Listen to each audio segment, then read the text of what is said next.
Good afternoon. It's let's say it's my 8th year now, being in front of everybody, talking about our signing classes. As Coach kind of hit to, there's been a lot that's changed, not only in college football as a whole, obviously recruiting. I have a lot more gray hair, maybe a little more seasoned.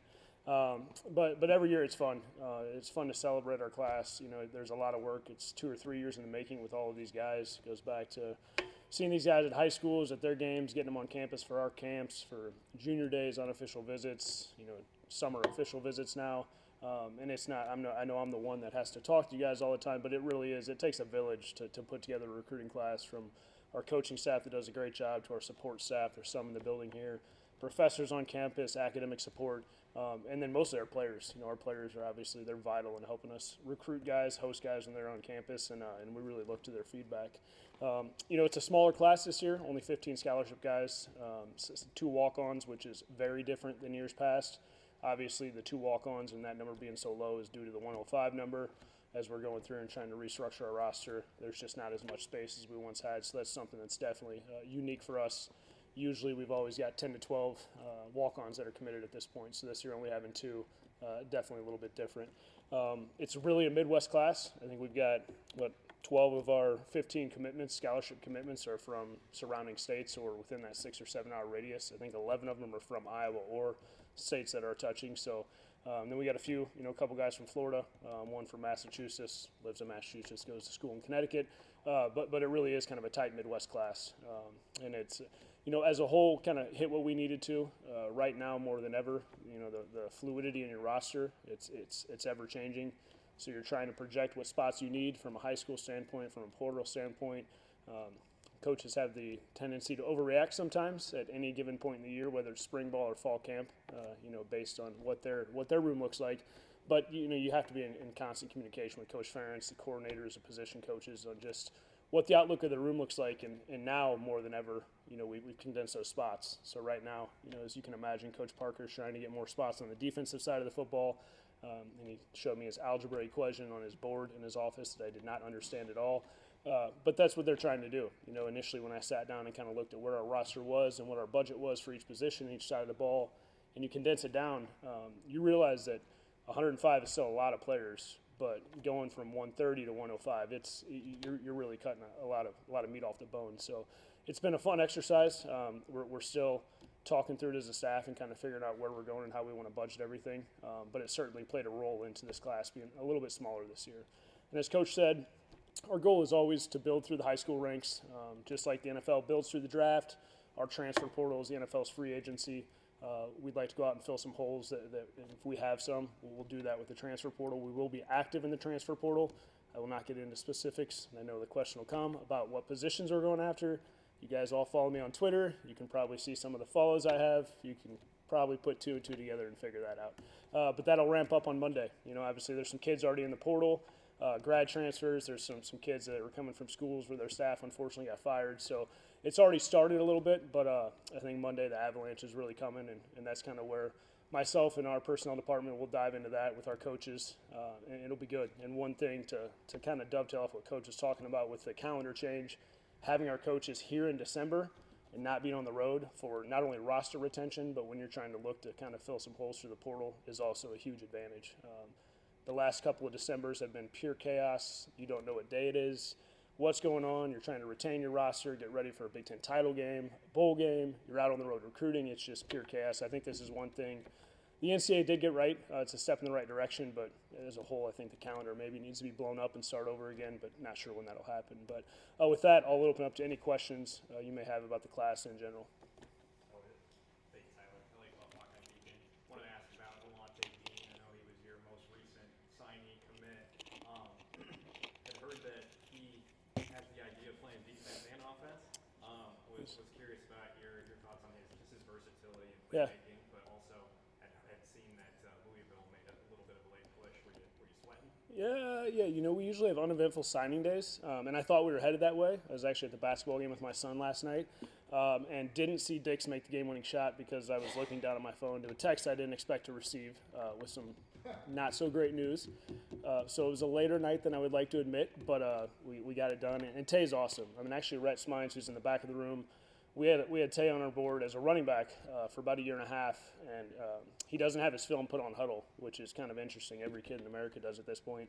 And Red had brought up, he was like, hey, have you watched Alante Dean? Have you seen his defensive stuff? And we put it on. It was like, yeah, this kid's a little bit different, And he's a kid. He plays everything, from safety to outside backer to running back to receiver. He can kind of do it all. And a lot of the safeties we've had here that have been pretty good football players, they had the ball in their hands in high school as well. For us, he's going to be strictly a safety. Where he fits back in those back three, we'll see.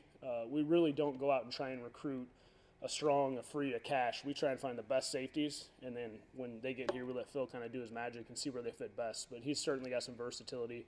He's an awesome kid, big personality. He's a country boy, which is funny. He's from Tampa, but very country. Talked about Rhett caught alligators. Like, that's what he'd do in his spare time, which is interesting. He's got gigantic hands, so he could probably, grasp those things like that. But, no, we're excited about Tay, and, every year there's going to be some bumps in the road in terms of recruiting guys and some second thoughts. But, Mom was great through the process. She wanted him to be a Hawkeye. And this took a little bit of talking, a little massaging late last night, and we got it done, and here we are. Yeah, I was sweating a little bit this morning, but when he signed, it was good. Yeah. Tyler, this is kind of maybe a loaded question, but number one, do you feel like you understand the job now more than you did 2 years ago just because of how much things are changing? And I know you said you'd like to see them blow up the calendar and start over, but if you could see one realistic change right away, I mean, what would you like to implement? And just kind of how this next month is going to go and how you divide up your time. Yeah, it's obviously things have evolved so much in the last 3 years, 5 years, 7 years, but where we're at just from the the transfer portal, which we've always had a transfer portal. It's just obviously it got publicized a lot more a few years ago.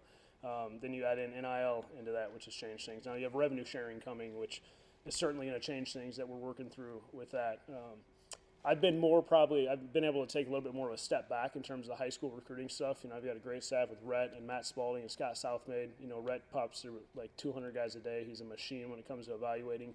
And that helps because then I can kind of take a step back and look at our roster and just kind of see the big picture of things, and that's been a huge help. The portal is still, we don't have a portal department where we're watching film all fall long. And I was listening to, it might have been Virginia Tech, Coach Pry, head coach there, works him at Vanderbilt. He said that, they've got everything ranked and listed out before the portal opens on any potential guy that could hit the portal. And it's like, what happens if 90% of those guys in that position don't hit the portal? You just wasted somebody's time watching all those guys. And we're in a world now where you hear whispers and you hear murmurs of who's going to hit the portal. So you can certainly stay ahead of things, obviously. But, I love the idea of putting a team together. I'm a people person. I like talking to people. I love interacting with the kids and their parents and their family when they're on campus here and seeing how that whole puzzle is going to go together. I love being around our guys. So it is different. It's certainly different. My role is, well, there's a lot of things that are certainly the same. There's definitely things that have changed too, and really just kind of taking it as all these changes happen. I don't think the changes aren't done. It's going to keep evolving, and you got to keep an open mind to everything, and just kind of a fresh eye on how can we get better and how can we do everything we need to do within the framework of Iowa football and what Coach Ferentz wants in his program. That's the biggest goal in mind. In terms of the change, honestly, the best change they've made is not going out in December, in my opinion. Just the craziness of we've got 128 free agents on our roster right now. That's a reality. It's what it is. And trying to retain your team, send coaches out to recruit, which it's a long season. And it's, if coaches tell you they look forward to going out in December, they're 100% lying to you. They don't want to go out. Getting them ready to go out is always a challenge. And then you add in just the portal and everything we've had the past couple of years. Being able to keep them here and get face-to-face time with their guys and get a sense on where our guys are at, where our team's at, is huge. It's a big deal. And this is a dead week for the first time too, so this is different. We can't even have guys on campus this week, which again is needed because this is the first week after the season's over to be able to spend time with guys. But we're certainly going to have a bunch of traffic through here. We're not getting any weekends off. Sorry, Coach Ferentz. We'll definitely have guys on campus really the next 2 weeks until that dead period hits again before we go out to our bowl game. So we'll certainly be active. And that could be high school-wise too. We got to move on to the 26 and 27 classes as well. And we may or may not end up taking another guy or two out of the high school in 25 class as well. So. Scott Dockman with The Athletic. I wanted to ask about quarterback. Part of it is, I think the last handful of years, to 7 years, it's been a struggle in the freshman part of things. The one you just brought in, you got a wide receiver,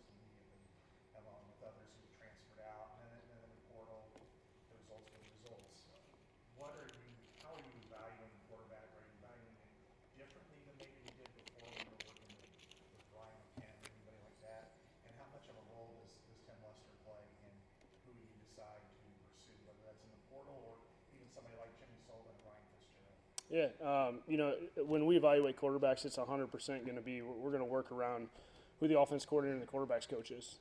Absolutely, and styles are going to change.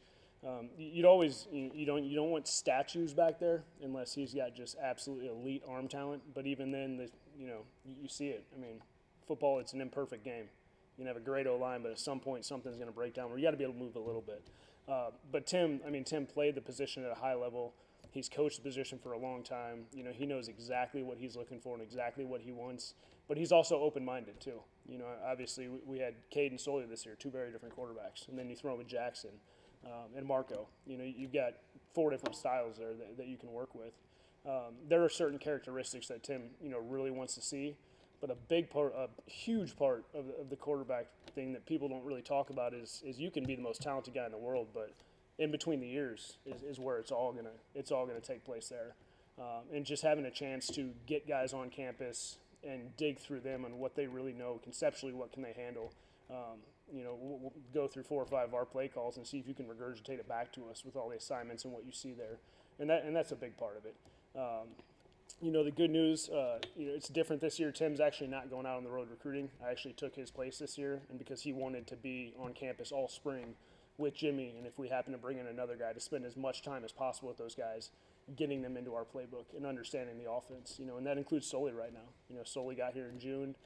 It's probably drinking out of a fire hose all season. I think you're going to see big strides from Sully coming up too as he gets another spring ball under his belt in this offense, and Tim being able to be around him and kind of go through that. But Tim is a great recruiter. I don't know how many times you guys have had a chance to really talk to Tim. Full of energy, really, really smart guy. And when I feel really great about not just quarterbacks, but any offensive recruit we bring in here. Tim is absolutely going to meet with him because he knocks it out of the park. He's really good in that. He's good with families. He's a former head coach, so he knows how to go about recruiting. But for him, he thoroughly just enjoys talking to people. When you get on quarterback play, you got to put a timer on it because it might take a while. But he's really good in front of people. So I'm looking forward to continuing to work with Tim.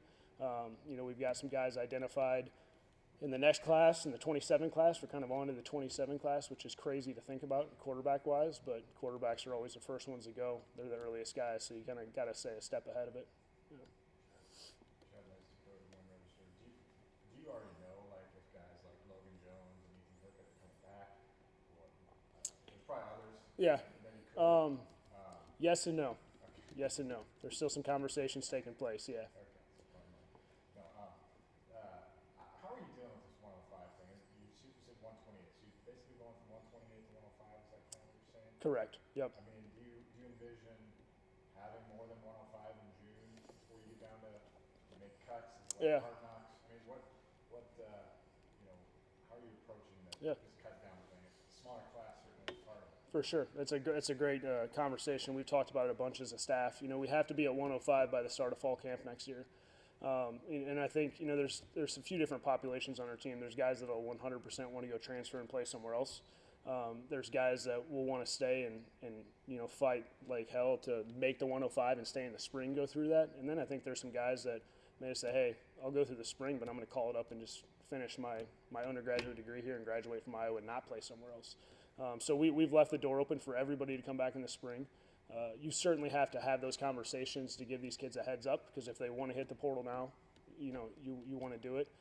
I've talked to some teams where they aren't going to tell anybody until the spring, which I think morally and ethically is just kind of wrong, because then that window is a little bit different than this window. So there's really there's tiers of guys. There's been a lot of conversations had, and hard conversations. We told all these kids, we want you to be on the team, and we told their families we're going to take care of you, and because of a rule change that we didn't foresee coming, we've got to make some cuts and have some tough conversations. But we've left it open where everybody can stay through the spring if they want. And if guys aren't going to go transfer somewhere else and play, then we'd happily keep them through the summer too, up until that fall camp date. So there's a lot of guys are probably kind of taking the conversations they've had and thinking about it and talking to their families. But we'll know a little bit more, I think, once we get through our bowl game and have a better idea of where our roster sits at that point. But a big part of it too with the 105 is just practice. We haven't dove into that yet, but we may have to restructure how we practice, because you're losing 25 to 28 bodies that you're counting on for scout team, and just how you go about it. So there's certainly some changes that I'm not sure if the NCAA really saw coming with this drastic cut, but again, everybody's got to do it. So, and everybody around the country is probably having conversations similar to what our staff is doing right now. So it's unfortunate, but it's where we are. Good morning, Register. This isn't my actual question, but do you know if Josh made the shot just by the crowd, or? I did. Yes, I did. My son let me know too, but I was still in disbelief by the text I got. Yeah, I was trying to process that. Not real happy about it, but yeah, it worked out. I saw it like 2 hours later on Twitter. I saw the highlight of it, so it worked out.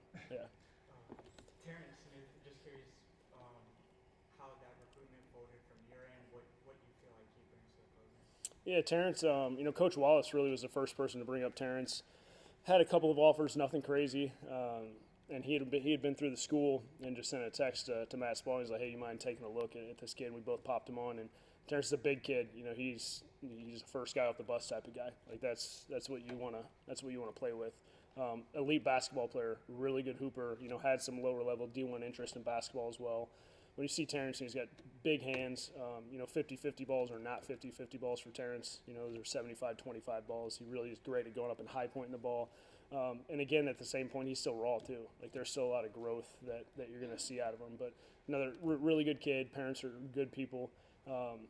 Comes from a high school where they historically don't have a lot of D1 guys. If he were 30 minutes east in Chicago, a little bit closer, he probably would have had 25 offers. How he didn't get more offers is kind of crazy to me. But he's a kid we're excited about. We've got a couple bigger guys on the outside. Now the next goal is finding a guy that can really run. We're looking for speed, and we talked about potentially taking 2 in this class here, but we really don't lose anybody in the wide receiver room. So again, with that budget and everything, it plays a factor into that. But as a big X-possession receiver, and Terrence can run too, but that's a guy you want to look for, and we're excited to get him here. Take 4 more, John. John Slippy, at Howard. I want to ask about the revenue share. Are you talking numbers of players? Now they're making all of a sudden these decisions about their futures? Not quite yet. We're getting there. Not quite yet. That's something I probably spend a bulk of my day on every day. It almost gets tiresome looking at the same spreadsheet and just moving numbers around and kind of playing with models a little bit. There are a couple guys that have decisions to make on a roster that is coming here very soon, and they know that. And it might play a factor into whether they stay or they leave. But at least, the good news is now we can go to guys, unlike the past, that, hey, you might be a 5th or 6th round pick, you should come back, and money is always an issue for those guys. Well, I need to go get money. Well, now we can provide them money, and maybe, hey, you come back and increase your draft stock, and this small investment we're making in you turns into you making a couple, $3-4 more million next year by coming back. So we're not deep into the weeds on those conversations, but it's certainly coming soon. Yeah. Tom Kaker, Hawkeye Report. Kurt's always been about telling guys, hey, go finish out your senior year. This year is an unusual amount of Yeah. players that are enrolling early. for you guys. 7 guys. Yeah, 7 early enrollees as of right now. Yep. Is that going to be kind of an offshoot of, hey, maybe we need more bodies in the spring now because you're going to be down to 105 Yeah. eventually, maybe not this year, but years forward? We talked about that, and we've never pressed kids to come early. And obviously, 'cause we recruit a lot of multi-sport athletes, and usually guys that are pretty good at the other sports they play.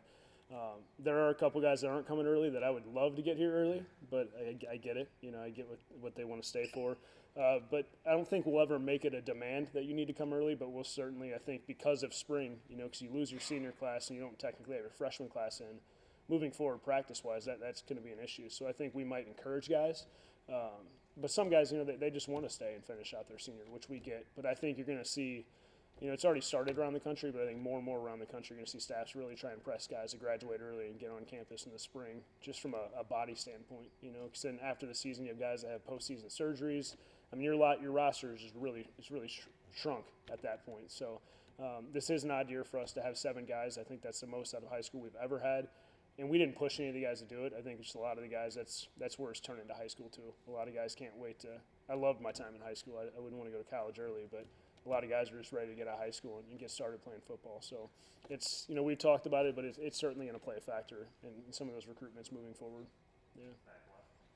Brandon Maylott, UWQC. Joey Van Wensing is going to join his brother Rusty next year. Kind of what stood out to you about him, and what did that recruiting process look like? Joey's a strong, silent type. You know, he didn't say a whole lot. I think he kind of lets his pads and his helmet do all the talking. But Joey, he'd been to camp probably 2 or 3 times on both sides of the ball as an O lineman and a D lineman. And, you know, Joey's a really powerful, explosive, tough kid, kind of the epitome of how we recruit both sides of the football here. You know, and initially we offered Joey out of a camp where he was playing D-line, and we didn't know which side we were going to take him on. We just knew we wanted Joey on the football team. And obviously his dad's a head coach. You love head coaches' sons.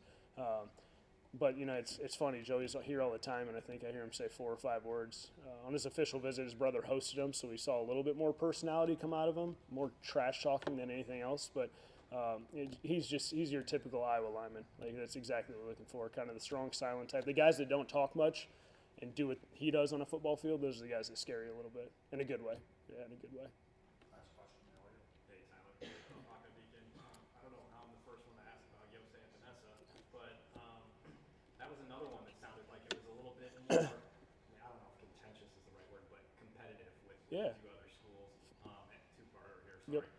And then it looks like you got a slew of tight ends coming in with 3 different guys, one of them being a legacy and a guy that could play wide receiver or tight end. Yeah.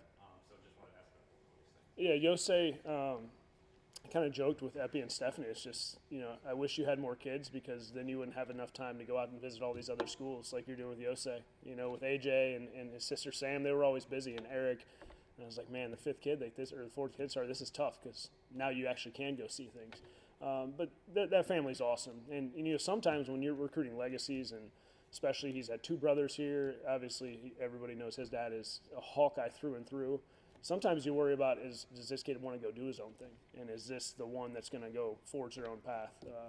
But they were great through the whole process, and that's the one where we kind of let it play out. And we knew we were always going to be in it to the end, whether we won out or not. You know, there were some times we worried a little bit more than other times, but I think, you know, we got him here on a visit weekend.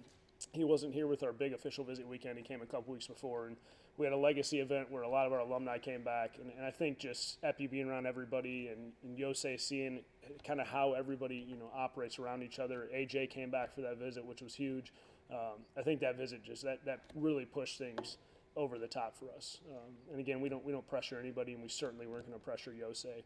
We wanted him to want to come here on his own, and not because his brothers went here and his dad went here. And it was good. You know, I think he knew for a while, even coming into that visit, that this is where he wanted to be.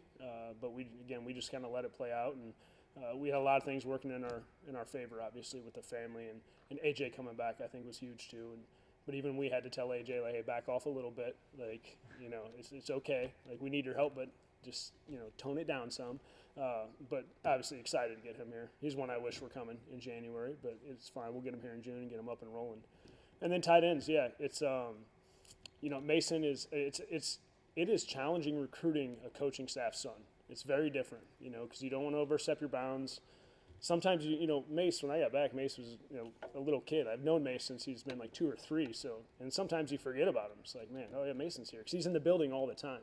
So, but Mason's a guy, you know, we didn't know if he was going to be a receiver or tight end. You know, I think we're going to start him in the tight end room, you know, kind of Noah Fant-ish, if you will. You know, he's a guy who can really run, awesome ball skills, very fluid, and he can just be a mismatch out there. And I think it's a guy that Tim's kind of looking forward to as a new toy to have in that room. So we'd only set out to take 2 tight ends in this class, but we also weren't going to not take Mason if he wanted to come. And that's kind of the conversation we had as a staff. We told the other 2 guys that that's how it was going to play out. If it plays out this way, we are going to take Mason, and there's a chance he'll be a tight end. You know, Thomas obviously speaks for himself, you know, highly recruited kid in the state. Thankfully comes from a Hawkeye family, and they've had season tickets forever. And same with him, you know, kind of let that whole recruiting process play out. I think we knew we were in a good spot, but, you know, he was seeing the places he wanted to see. So then ultimately finally made the call. And then Eli Johnson's a guy who, you know, he's from Wisconsin, but he's 25 minutes from Minneapolis. And how Minnesota and Wisconsin weren't all over this kid before we got to him is unbelievable, because he stands out like a sore thumb. You know, he's 6'5", he's 225 pounds, really good basketball player, very good football player, and obviously once we offered him, he picked up some traction. But, you know, those are kind of, we've had a bunch of stories with tight ends like that. The players all over the board, but specifically tight ends that are kind of diamonds in the rough, if you will. So we're excited about all 3 guys coming here. Abdul should be really excited. You know, his room is it's young, minus Addy right now, but there's some talent in there, and obviously those three guys will certainly add to that room.